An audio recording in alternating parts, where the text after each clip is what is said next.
안녕하세요 시청자 여러분, 이시다프 추봉기입니다. 그동안 캐나다에서 가택연금 중이던 멍한저우 화웨이 부회장이 석방돼 중국으로 돌아갔습니다. 캐나다 법원이 멍 부회장의 범죄인 인도 재판을 기각하고 석방명령을 내린 직후 중국 선전행 항공편에 탑승하는 장면이 캐나다 방송에 포착되기도 했습니다. 그녀는 화웨이 회장 런정페이의 딸입니다. 멍 부회장의 석방은 지난 2018년 12월 캐나다 밴쿠버 국제공항에서 미 정부 요청에 따라 캐나다 경찰에 체포된 지 2년 9개월 만입니다.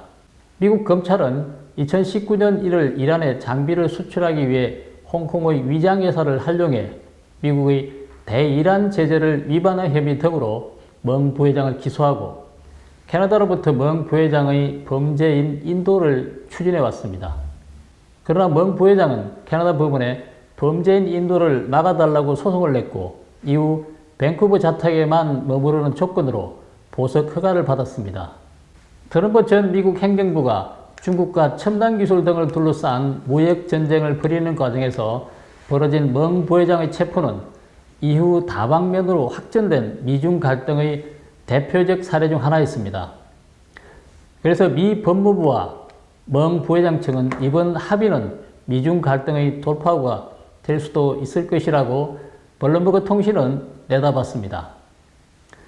그 과정에서 캐나다도 홍역을 치렀죠. 중국이 보복성 조치로 대북 사업가 등 캐나다인 2명을 체포했습니다.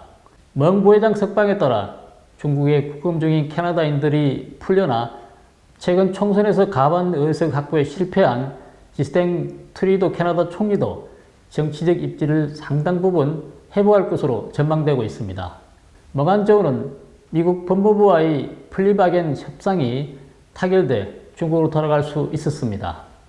플리바겐은 사전 형량 조정 제도를 말합니다. 이 사건은 사법적으로는 논쟁의 여지가 있는데요. 과연 누가 이 사건의 성자일까요? 플리바겐을 모시고 미국은 멍 부회장의 신병 인도를 요구할 당시의 목표를 달성을 했을까요?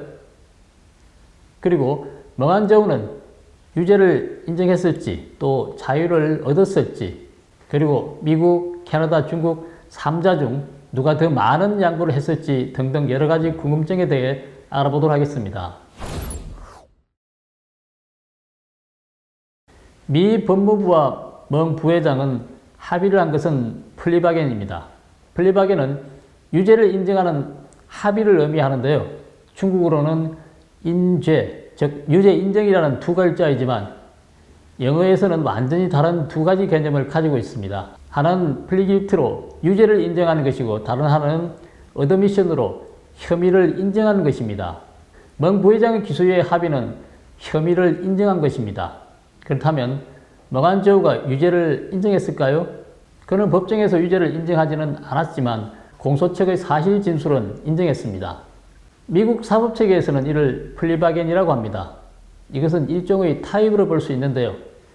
사건을 계속 진행할 경우 쌍방 모두에게 불리하다고 판단하면 쌍방이 양보를 하는 것입니다. 즉 피고가 공소책이 고발한 혐의를 인정하거나 일부를 인정해 공소를 포기하도록 하는 것이죠. 이 기소유예 합의에 대해 미국 법무부는 기소유예 합의를 하면서 멍 부회장은 국제금융기구를 속이는 계획을 수행하는데 중요 역할을 한 책임이 있다는 공소책 진술을 시인했다고 표현했습니다. 플리바겐은 소송상의 합의가 아닙니다. 소송상의 합의는 통상적으로 민사소송을 겨냥하는 것입니다.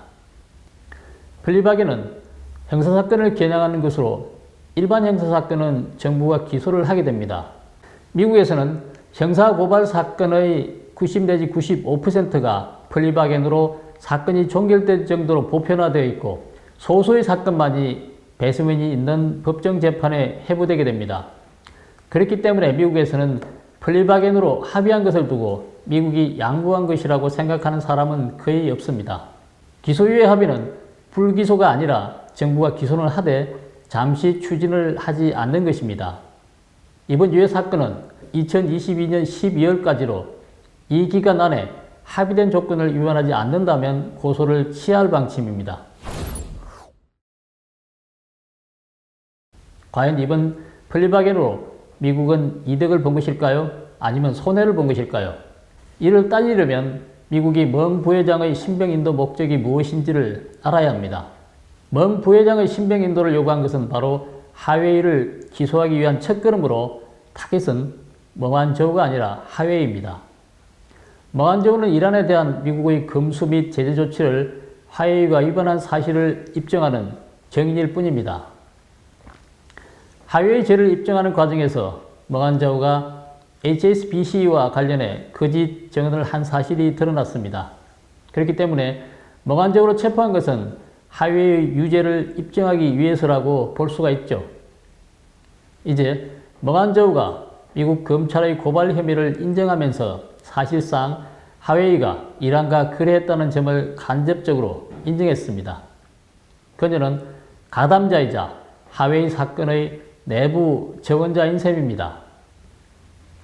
여기서 미국이 이긴 부분은 다음과 같습니다. 멍안저우로부터 부분 유죄 인정을 받아내 미국이 하웨이를 기소하고 멍안저우의 신병 인도를 요구한 데 대한 법적 정당성을 확보했다는 점입니다. 즉 미국은 잘못한 것이 없다는 것이죠. 또한 하웨이 사건에 대한 필요한 증거를 확보했습니다. 미국이 이 사건을 3년 가까이 되는 긴 시간 동안 끌어온 결과 사건의 당사자인 멍안저우를 풀어준 것은 중국에 양보한 것으로 볼 수 있다는 점입니다. 목적을 달성하거나 일부 달성했다면 사실상 완전한 양보는 아니긴 합니다. 멍안저우를 체포함으로 인해 중국과 캐나다 사이의 교착 국면은 반드시 돌파해야만 했습니다. 그렇기 때문에 이 해결책은 완벽하지는 않지만 꽤 괜찮은 결과물이라고 할 수 있습니다. 제한적이나마 양보를 하지 않으면 아무것도 얻을 수 없기 때문이죠. 미국이 또 추가적으로 얻은 것이 있습니다. 이 해결책으로 중국의 인질로 잡혀있던 마이클 스페이버와 마이클 커브릭 이 두 명의 캐나다인을 풀려나게 함으로써 동맹국에 대한 의무와 책임을 다한다는 이미지를 구축했다는 점이죠. 캐나다는 이 사건에서 미국과 캐나다 간의 양자 인도 조약을 이행하면서 수동적으로 말려들었지만 중국의 보복의 칼날은 캐나다로 향했습니다. 중국은 캐나다 국민 최소 2명 이상을 억류했는데요. 이 사건은 사실 미국과 중국 간의 일이지만 사실상 압박은 캐나다가 가장 크게 받았습니다. 중국이 캐나다에 합의를 하고 인질을 석방하지 않게 되면 미국은 동맹국을 난처한 지경에 빠뜨리게 되죠. 하지만 이 문제는 이제 해결되었고 미국은 책임을 진 것이 됩니다. 그렇기 때문에 이번 해결책은 매우 좋은 선택으로 보입니다. 하웨이의 항태녀 멍안저우 또한 이번 사건으로 얻은 것과 이런 것이 있습니다. 그녀가 얻은 것은 미국에서 재판을 받지 않게 되었다는 점입니다. 하지만 이 점은 확실하게 이득을 본 것이라고 말하긴 어렵습니다. 왜냐하면 그녀가 중국으로 돌아간다고 해서 자유를 얻은 것은 아니기 때문이죠. 공산당 치하의 중국에서는 그 누구도 자유가 없습니다. 그렇다면 멍안저우가 혐의를 인정한 것이 과연 어떤 결과를 가져오게 될까요?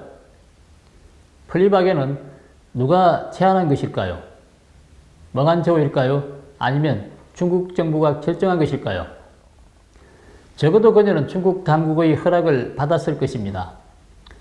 중국 귀국 당시 영웅 대접을 받은 그녀가 계속 영웅으로 남아있을 수 있을까요? 그건 분명 아닐 것입니다. 며칠간은 영웅 대접을 받을지 모르지만 장기적으로 봐서는 그 반대일 가능성이 큽니다. 더욱이 그녀는 본인의 혐의를 인정하고 증거를 남겼습니다.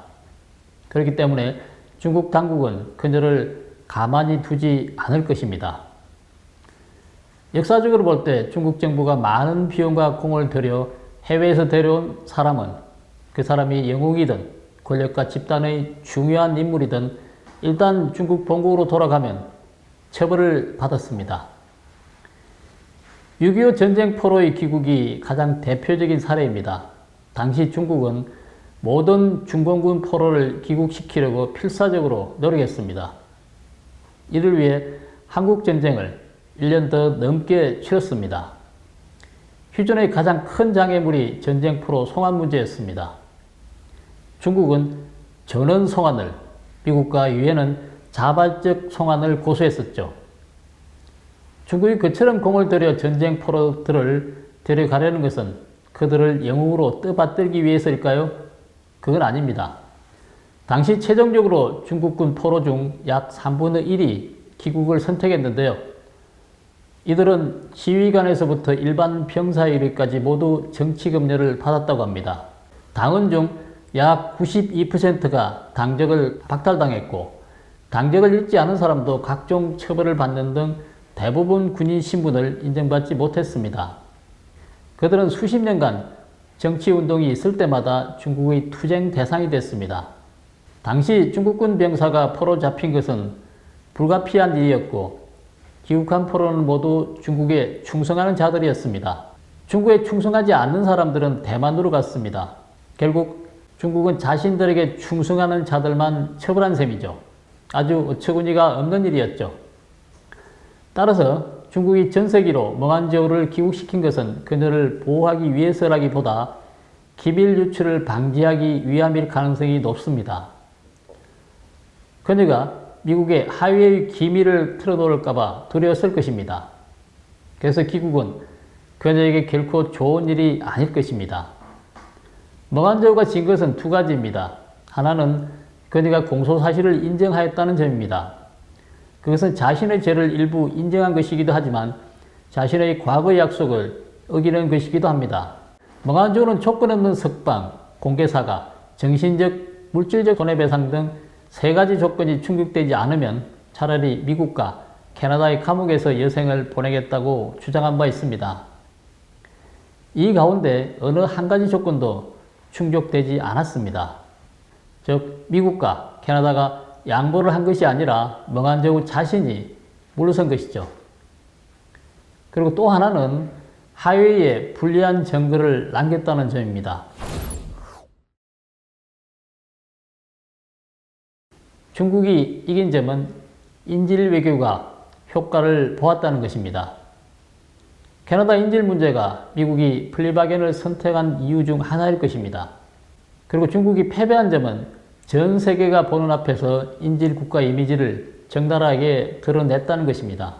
멍한저우가 귀국 전세기에 탑승하자 캐나다인 인질 2명도 풀려났습니다. 아마 중국은 의도적으로 중국의 인질 전략을 전 세계에 알려주는 것일지도 모릅니다. 중국은 정상적인 국가들과는 달리 이것을 승리라고 생각하는 듯 합니다.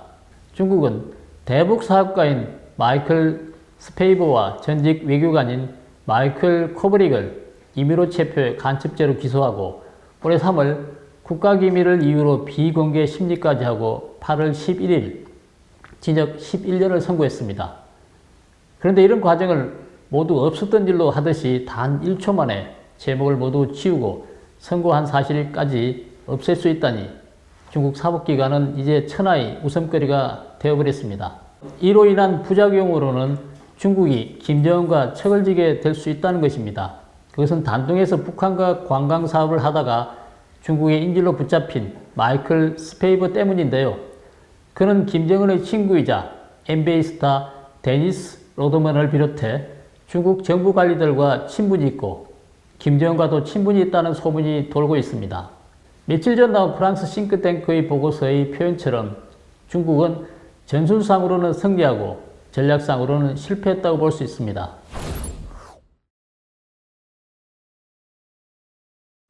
여기서 그러면 진정한 승자는 누구일까요? 캐나다는 사법의 독립을 보여주고 국제조약을 충실히 이행했기 때문에 이 사건에서 이런 것은 없어 보입니다. 그렇기 때문에 캐나다는 사실상 승자라고 볼 수 있습니다.